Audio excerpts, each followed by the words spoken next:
Beneath the polished marble monuments and carefully edited history books lies a different story, one that was deliberately buried under layers of classified stamps, black ink redactions, and silent agreements made in smoke-filled rooms. The Second World War is remembered as the ultimate clash between good and evil, democracy and dictatorship, freedom and tyranny. But in the archives of forgotten intelligence vaults, a darker truth emerges. Truths not meant to inspire patriotism, but to disturb, to shake, to remind us that even the victors had secrets they could never allow the public to see. Declassified fragments speak of forbidden experiments, silent collusion with enemy industries, massacres that never reached the headlines, and surrender talks that reeked of betrayal. Each page feels radioactive, dangerous to hold, as if the paper itself carries the weight of crimes too vast to process. Tonight we open these files long hidden by governments, redacted by intelligence agencies, erased by those desperate to preserve reputations. These are not the stories of valor paraded in museums. They are the 5 suppressed truths of World War II, disturbing revelations that protected the powerful while silencing the victims. Listen closely, for history is rarely what you were told. It is darker, and it was never meant to be heard aloud. Classified experiments beneath concentration camps. It is one thing to read the sanitized accounts of the Holocaust in official histories. It is another to sift through the declassified files buried in the archives of the Office of Strategic Services, the NKVD, and later the CIA.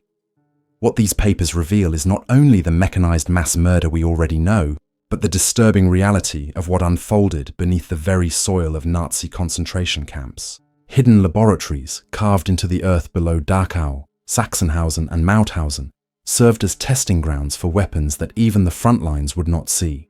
In one chilling report dated January 1944, intercepted by Soviet intelligence, researchers documented the controlled release of taboon and sarin gas, nerve agents supposedly discovered only after the war.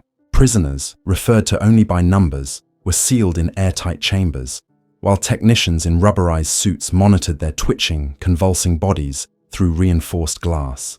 These experiments, we now know, were not erased because they were too horrific, but because they were too valuable.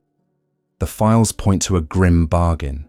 By late 1945, as Allied forces advanced, they discovered some of these subterranean complexes intact. Rather than exposing them to the public, Western intelligence cordoned off the sites. Engineers and medical officers were escorted not to the gallows, but to interrogation facilities under Operation Dustbin and Operation Paperclip. A May 1946 memorandum from the US Army's Chemical Corps states explicitly, "Subject data extracted from former enemy scientists is classified beyond top secret. Public exposure would jeopardize national security interests." The subject data referred not to blueprints or formulas, but to the documented suffering of thousands of human beings whose agony had been timed, measured, and photographed in clinical precision. The reality is that Nazi doctors had transformed human bodies into living test sites. Prisoners were deliberately infected with typhus and malaria, not to find cures, but to determine effectiveness of experimental chemical antidotes under battlefield conditions. Some were submerged in freezing tanks, their core temperatures falling below survivable thresholds, while doctors measured their last gasps against hypothermia models later mirrored in NATO survival manuals. Others were force-fed seawater solutions to test desalinization methods, their kidneys failing within days. Every scream, every death became a data point. And when liberation came, justice did not follow. Instead, the records were absorbed into American and Soviet programs racing toward the future of warfare. Consider the haunting testimony of a US Army interrogator recorded in 1947. He described entering a collapsed tunnel beneath Mauthausen, where rows of steel cages still contained the skeletal remains of prisoners exposed to aerosolized cyanide precursors. He recalled clipboards on metal tables, charts comparing survival times across different concentration levels. These were not notes for courtrooms. They were notes for laboratories. Within months, select German scientists were quietly flown to Fort Detrick, Maryland, where America's biological and chemical warfare program expanded rapidly. The names of those men never appeared in Nuremberg transcripts. Their war crimes were erased, replaced with new titles: consultants, advisors, specialists.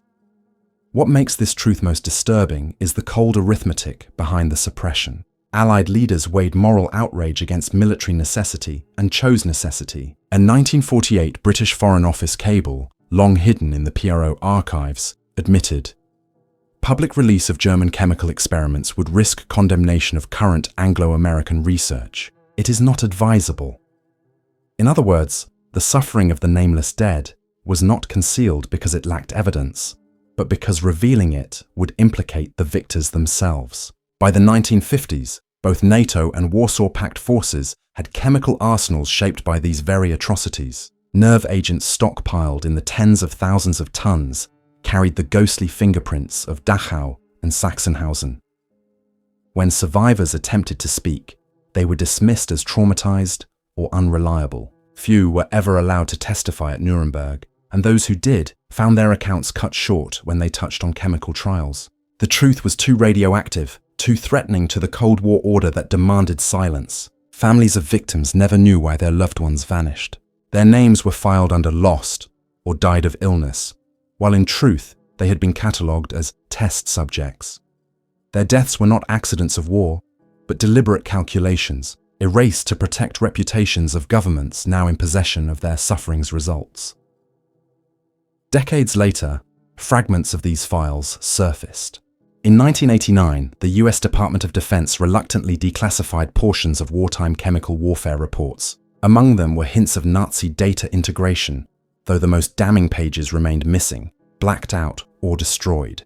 Soviet archives released in the 1990s confirmed parallel stories, that NKVD officers spirited away German chemists from Thuringia, relocating them to Shikani for Soviet nerve agent production. East and West alike feasted on the poisoned fruits of these camps, while ordinary history books never spoke of it. The question lingers like a toxic cloud. How many lives were sacrificed in darkness, their deaths stripped of names, their stories hidden not by the defeated, but by the triumphant? The classified experiments beneath concentration camps were not isolated horrors of a genocidal regime.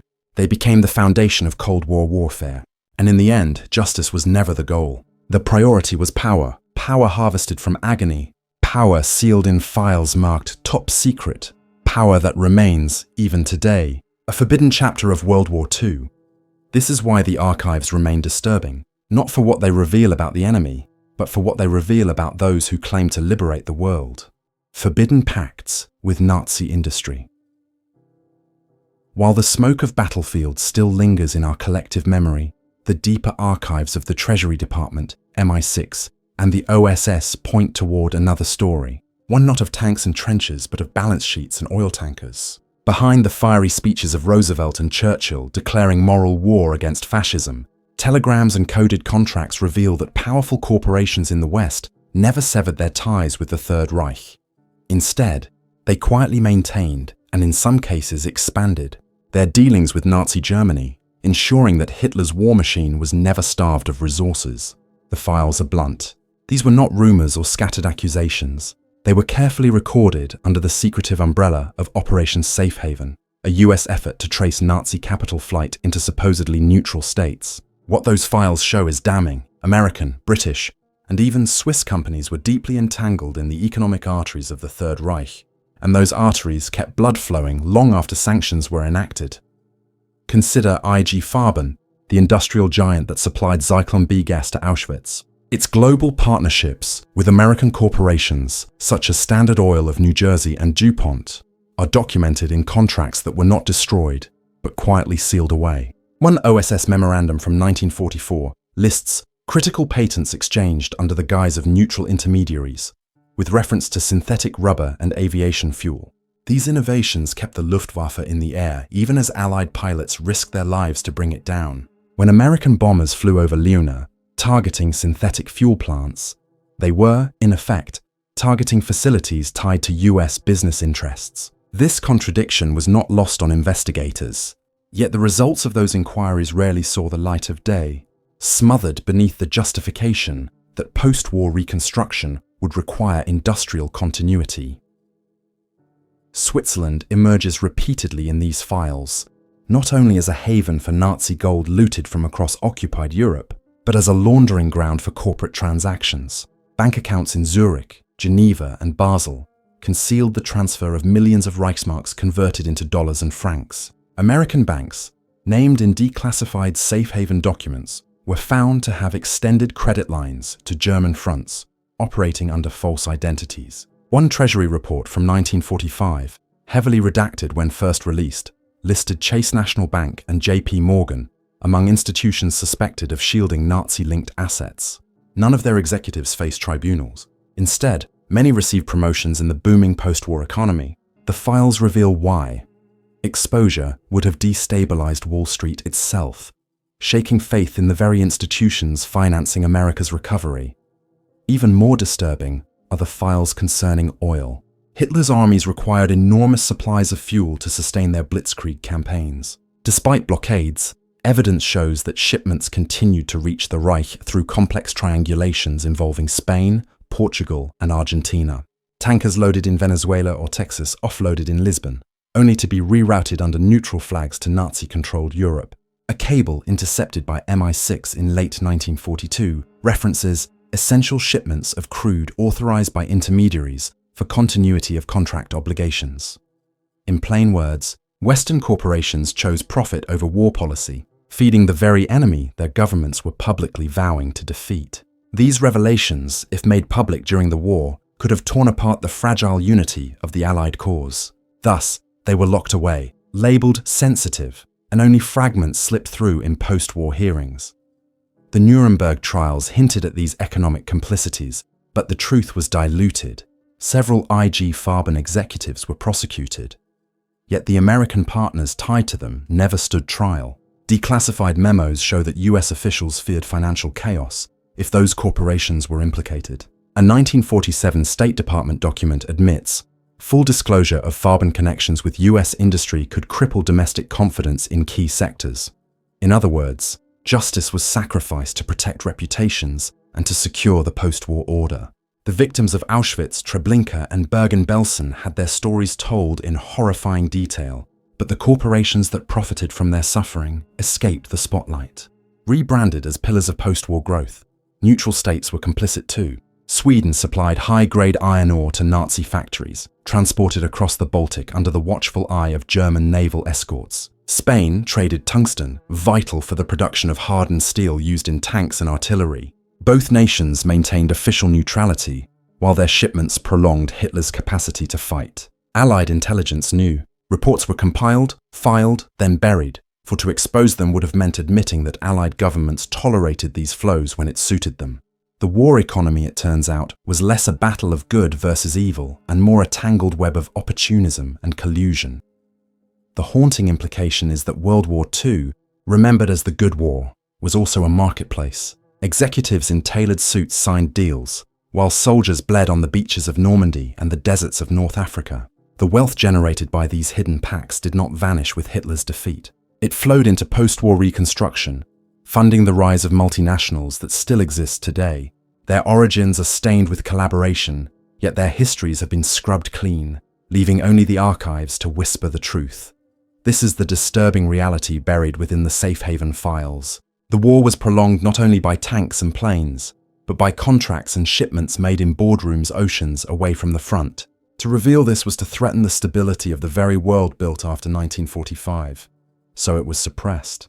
The truth was not erased because it lacked proof. It was buried because it implicated those who claimed to be victors. In these pages, morality dissolves into profit margins, and the Second World War reveals its hidden face, a battlefield of economics, where industry and greed weighed heavier than justice. Disturbing truths of Unit 731 cover-up.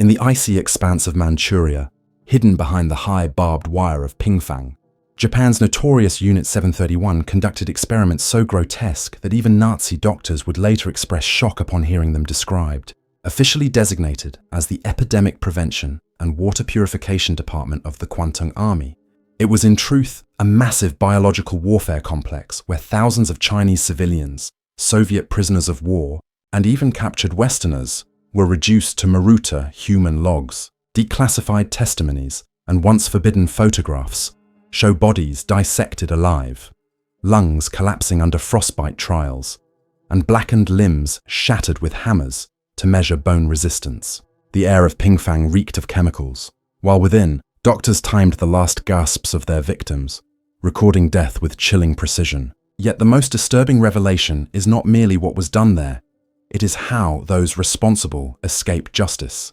For when Japan surrendered in 1945, the United States struck a bargain that would forever bury these crimes under the veil of national security. The documents speak for themselves.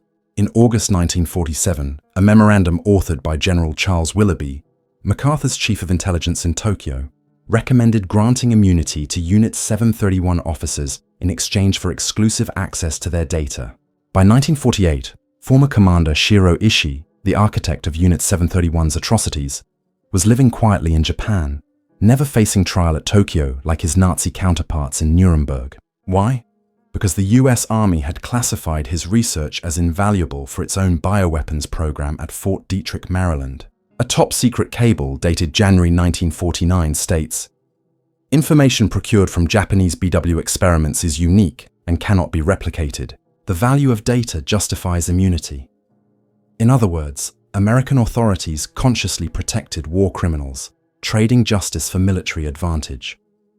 The experiments themselves defy comprehension. Prisoners were deliberately infected with plague-carrying fleas bred in massive insectaries, then dissected to observe the disease's progression through the bloodstream. Cholera and anthrax spores were released into wells and rivers across occupied Chinese villages, turning entire communities into unknowing test subjects. Women were forced into pregnancies to allow researchers to test vertical transmission of syphilis and gonorrhea. Some victims were tied to stakes in open fields as biological bombs. Ceramic shells filled with pathogens were detonated above them. The aftermath was carefully catalogued. Lesions, necrosis, and death within days. These findings were not destroyed when the war ended. They were boxed, sealed, and shipped to America. The Soviets attempted to expose these crimes. In December 1949, the Khabarovsk trials revealed harrowing testimonies from captured Japanese officers who confessed to human experimentation and the development of plague bombs for potential use against the United States and Soviet Union. Yet Western governments dismissed the proceedings as communist propaganda, ensuring that media coverage in Europe and America remained skeptical. Behind the curtain, however, intelligence files confirm that Washington already possessed parallel testimonies confirming the same horrors. The dismissal of Soviet evidence was not born of doubt, but of political necessity. Admitting the truth would mean admitting complicity in the cover-up. The immunity deal extended beyond Japan.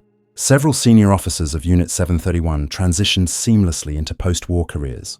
Masaji Kitano, Ishii's successor, became president of a Japanese pharmaceutical company in the 1950s, his wartime past erased from official records. Others joined universities, medical institutions, and corporate laboratories, their expertise quietly repurposed for the Cold War.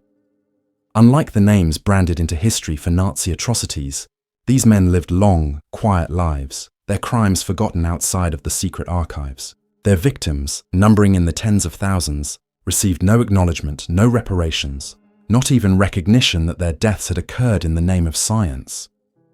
What makes the Unit 731 files so haunting is their calculated coldness. One recovered document lists survival times post-frostbite amputation alongside numerical data, as if recording the efficiency of machine parts. Another describes dissections performed without anesthesia, noting subjects screamed vigorously for 40 minutes before silence. These were not acts of battlefield necessity. They were deliberate, systematic trials designed to transform suffering into military advantage. And when these files fell into American hands, they became state secrets, protected, shielded, and weaponized. The echoes of Unit 731 extended into Korea and Vietnam. Researchers at Fort Detrick who had access to Ishii's files later participated in controversial biowarfare programs, while North Korean and Chinese accusations of germ warfare during the Korean War, long dismissed as propaganda, find uncomfortable resonance in declassified planning documents. Whether American forces ever deployed such weapons remains disputed, but the existence of the Unit 731 archives in US possession cannot be denied. They were the poisoned seeds planted in 1945, their fruits ripening in the decades of Cold War rivalry that followed. Today, monuments stand in China to honor the victims, but in the West, silence remains deafening. Schoolbooks scarcely mention Unit 731, and in Japan, acknowledgement of its existence is fragmented and contested. Families of victims continue to press for recognition, while governments remain reluctant to confront the implications of the immunity deal. The truth is disturbing not only because of the atrocities themselves, but because of the conscious decision to erase them from public record. Justice was not denied by ignorance. It was deliberately strangled by geopolitics. In the end, the story of Unit 731 is not only about Japan's war crimes. It is about the victors' complicity in burying them. It is about how a world claiming to fight for freedom allowed mass murderers to escape in exchange for data written in the blood of innocents. It is about the silence that followed, a silence that still lingers in the gaps of history books. These disturbing truths remind us that war is never as simple as good triumphing over evil. Sometimes evil is preserved, protected, and repurposed, hidden in vaults stamped with the words, "Top Secret." Hidden massacres in Allied occupied zones. The narrative of liberation has always carried with it the language of triumph and righteousness. Soldiers storming beaches, tanks rolling into occupied cities, civilians greeting their rescuers with tears of joy. But the documents buried in military police archives and overlooked testimonies tell a parallel story. A darker truth concealed beneath the rhetoric of victory. In the aftermath of liberation, when Allied boots pressed into conquered soil, violence did not vanish. It mutated. It re-emerged under new uniforms, cloaked in the authority of victors. Reports long suppressed describe acts of brutality committed not by Axis powers, but by those sent to free the oppressed. From Stuttgart to Normandy, from Sicily to Berlin, hidden massacres cast long shadows across the celebratory myths of 1945.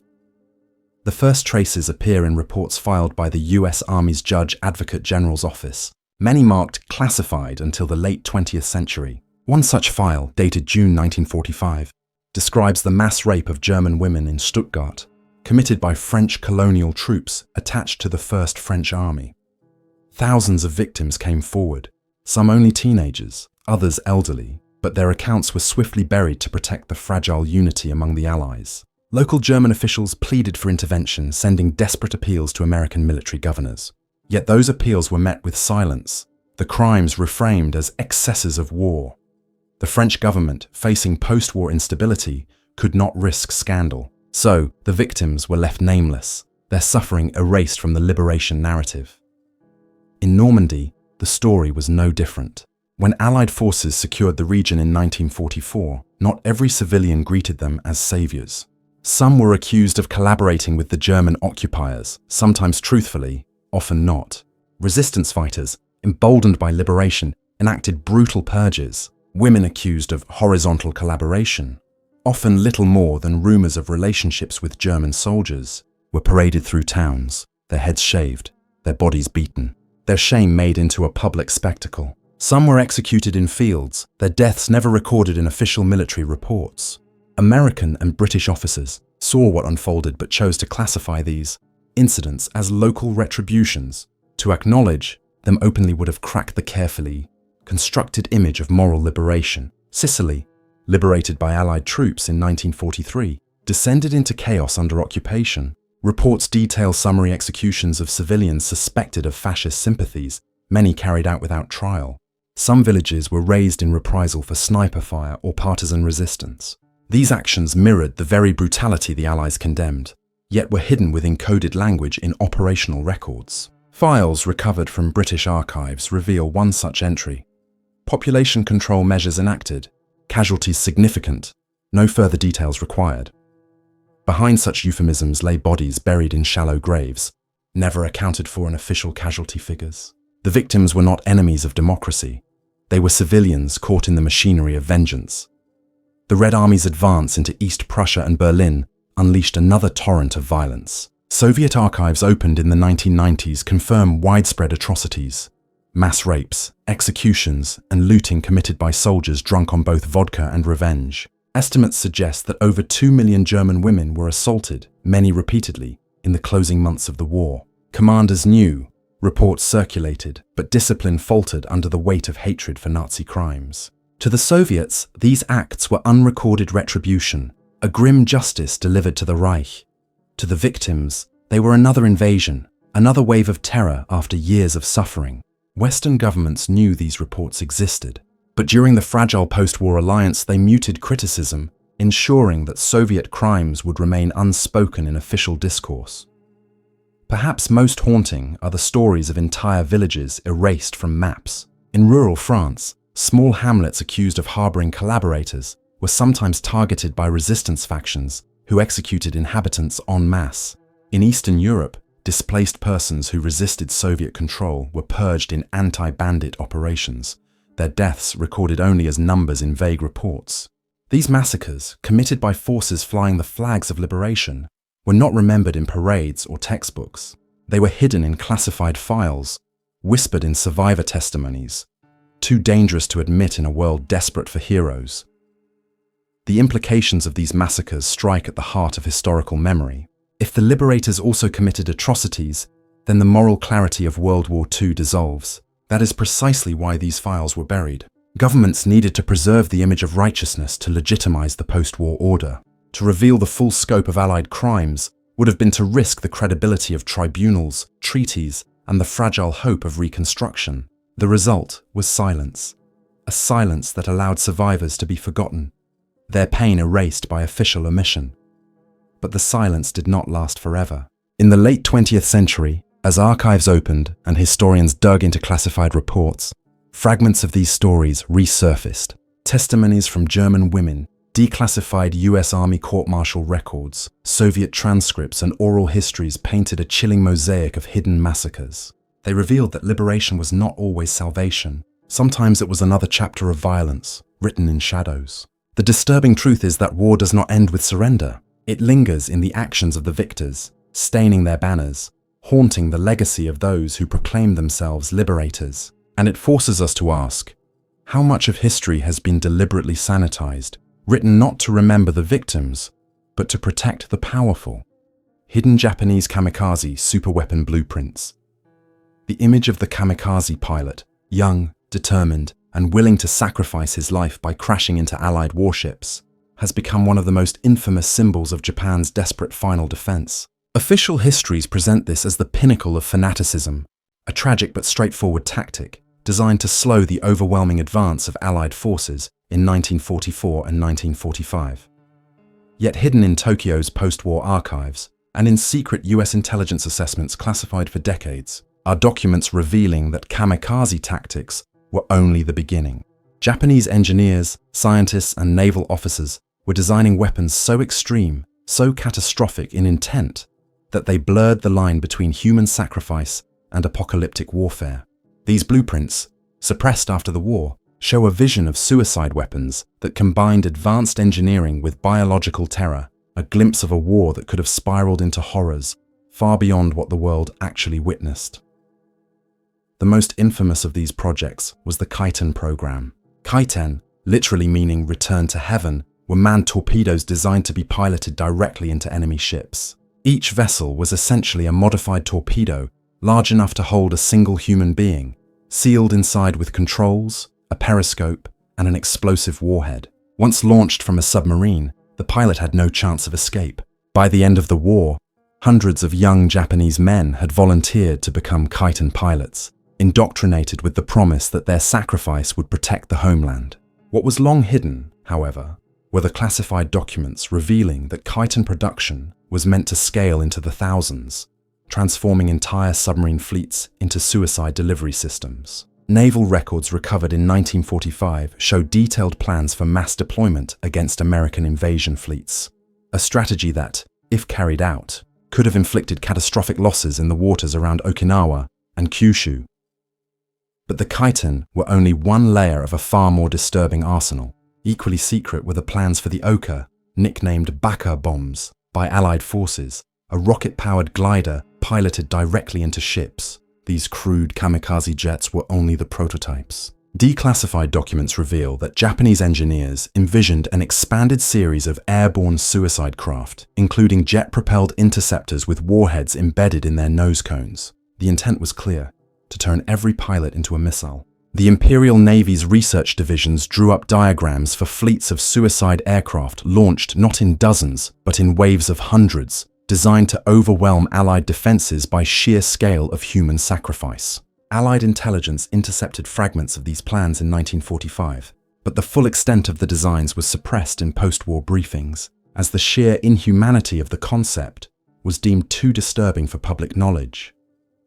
Perhaps the most sinister revelations involve the intersection of suicide tactics with biological warfare. Files recovered from Unit 731, Japan's infamous bioweapons division in Manchuria, show experimental blueprints for plague bombs, anthrax dispersal devices, and cholera payloads. These weapons, already tested on Chinese civilians in horrifying field trials, were intended to be adapted for kamikaze use. Imagine a pilot, infected with plague or carrying a payload of infected fleas, deliberately crashing into a West Coast port city. This was not science fiction.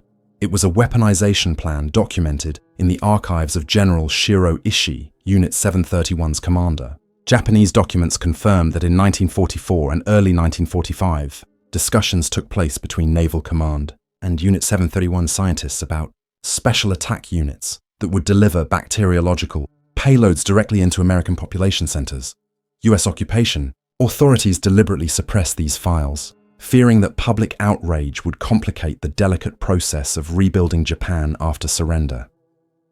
Allied censorship extended to the immunity granted to Unit 731 personnel. When Tokyo fell, American intelligence officers seized the bioweapons files and quietly struck a deal with Ishii and his subordinates. In exchange for handing over their research, they were spared prosecution for war crimes. This immunity arrangement was hidden from the public for decades, only partially acknowledged in the 1980s.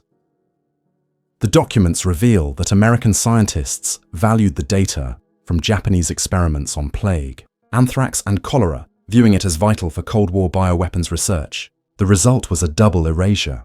Not only were Japanese plans for kamikaze biological warfare suppressed, but the complicity of Allied intelligence in preserving and exploiting these atrocities was hidden as well.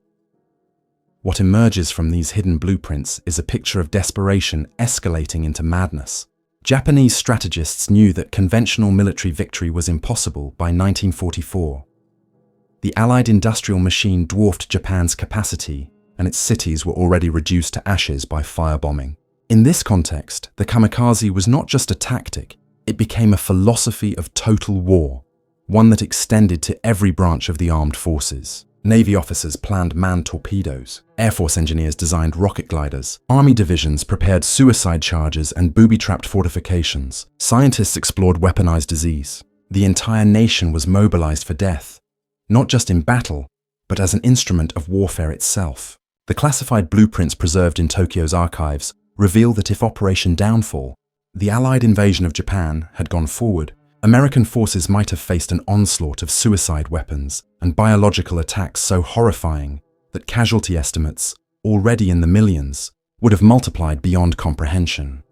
The psychological manipulation of kamikaze recruits adds another layer to this disturbing story. Recovered diaries and training manuals reveal how young men, some barely in their teens, were indoctrinated with a cult of sacrifice. They were told their deaths would transform them into guardian spirits of Japan, honored forever by their families and emperor. In reality, many were coerced, pressured by shame and social expectation, rather than genuine choice. Letters smuggled home revealed despair, doubt, and the crushing weight of inevitability. The human dimension of these plans, thousands of lives deliberately wasted in service of superweapons, was obscured in the sanitized post-war narrative of noble sacrifice. The classified documents strip away the myth, exposing the machinery of manipulation that turned individuals into expendable weapons. Suppression of these files after the war was not merely about shielding Japan's reputation. US occupation authorities feared that, revealing the full scope of kamikaze, superweapons would terrify the American public, already traumatized by Pearl Harbor and the brutal Pacific Campaign. They feared that knowledge of biological kamikaze projects would spark panic, undermine trust in the government's ability to protect its citizens, and complicate Cold War strategic planning. As a result, much of what we know today about these hidden projects has come only from fragments declassified decades later, pieced together by historians, journalists, and survivors who refuse to let the truth remain buried. The hidden blueprints of Japan's kamikaze superweapons are more than a footnote to history. They are a reminder of how desperation drives nations to conceive horrors that should never exist. They demonstrate that the thin line between human courage and human exploitation can be obliterated in the crucible of total war. And they force us to ask, had the war dragged on just a few months longer, had Operation Downfall begun, how many lives would have been lost not only to atomic fire, but to swarms of suicide pilots carrying weapons of disease and destruction? These suppressed files, sealed away for decades, whisper an answer too disturbing to fully imagine. A vision of World War II that could have ended not with surrender, but with annihilation delivered by human hands turned into living bombs. Erased evidence of secret surrender talks. Official history tells us that Nazi Germany collapsed in May of 1945, after Hitler's suicide and the Red Army's capture of Berlin. The surrender is portrayed as inevitable, unconditional, and absolute. But the declassified files held in London, Washington, and Moscow reveal something more ambiguous, something hidden behind codenames, false identities, and backroom deals. In truth, the war's end was not only fought in the rubble of Berlin, but also negotiated in the polished halls of Swiss villas, where Allied intelligence and high-ranking Nazi officers met in secret. Known to the few who recorded it as Operation Sunrise, these covert surrender talks began months before Germany's official capitulation. They were erased from public record, not because they lacked importance, but because they revealed betrayal, double-dealing, and the preservation of enemy elites who should have stood trial for their crimes. The documents begin in early 1945. Allied forces were closing in on the Reich from both east and west. The Western Allies feared a complete Soviet takeover of Central Europe, while many Nazi officials feared retribution if captured by Stalin's forces. In this atmosphere, Alan Dulles, the future director of the CIA and then head of the OSS station in Bern, Switzerland, initiated contact with SS General Karl Wolff, one of Heinrich Himmler's closest deputies. Secret meetings were held in March at the Hotel du Rhône in Geneva, disguised as diplomatic exchanges. Yet the subject matter was far more explosive. Wolff was offering the surrender of German forces in northern Italy, in exchange for guarantees of survival for himself and select Nazi officers. The OSS records describe him as cooperative, forthcoming, and of potential future use.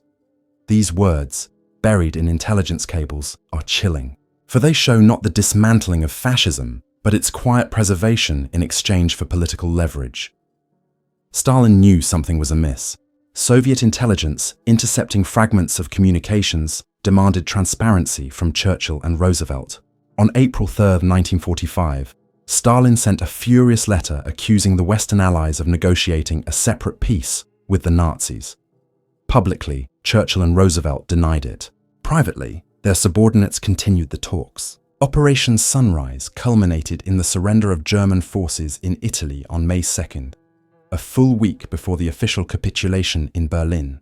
Yet the terms were carefully crafted to shield individuals like Wolff from prosecution. Indeed, Wolff not only avoided Nuremberg, but later worked discreetly with American intelligence during the early Cold War. A man who had overseen deportations and massacres in Eastern Europe was allowed to live freely, repurposed as an asset in the struggle against communism. The files show he was not alone. Other SS officers linked to Himmler's apparatus quietly disappeared from war crimes lists, their dossiers marked missing or insufficient evidence. Many resurfaced in West Germany, Austria, or Latin America, often under new identities. Some worked directly with the Gehlen organization, a US-sponsored intelligence group led by Reinhard Gehlen, Hitler's former spy master on the Eastern Front. These men provided networks, contacts, and intelligence deemed vital for confronting the Soviet Union. Their Nazi pasts were expunged, their crimes erased in the name of Cold War pragmatism. The betrayal was twofold: of justice denied to the victims, and of the Soviet allies who had borne the brunt of the war's casualties. British intelligence archives further confirm the duplicity. A declassified MI6 briefing from July 1945 acknowledges that unpublicized negotiations with enemy officers facilitated regional capitulations favorable to Anglo-American forces. The same document notes that disclosure would provoke considerable Soviet hostility. In plainer terms, the Allies chose silence, preferring to craft the narrative of unconditional surrender while concealing the reality of selective deals. This silence was not merely diplomatic, it was strategic, shaping the balance of power in post-war Europe. For Stalin, The secrecy deepened suspicion and fueled the early hostility that would define the Cold War. For survivors of the Holocaust and the occupied territories, it was betrayal. They were told justice had prevailed, that the guilty would stand before tribunals. Yet men like Wolf lived comfortably. Their knowledge of Nazi intelligence operations converted into bargaining chips. The victims' voices were silenced once again, this time not by their oppressors, but by the victors who rewrote the war's conclusion. Operation Sunrise was not the only instance. Other attempts at separate negotiations surfaced in the final months of the war, often involving Wehrmacht officers desperate to save themselves. Though many were rejected, some left enough of a paper trail to suggest that the Allies entertained possibilities they never admitted publicly. The reason is clear. While the war was still raging, eyes were already turning toward the geopolitical chessboard that would dominate the next half-century. In that game, Nazi officers and networks were not seen as criminals, but as useful tools. To read the erased evidence today is to see history's neat lines unravel.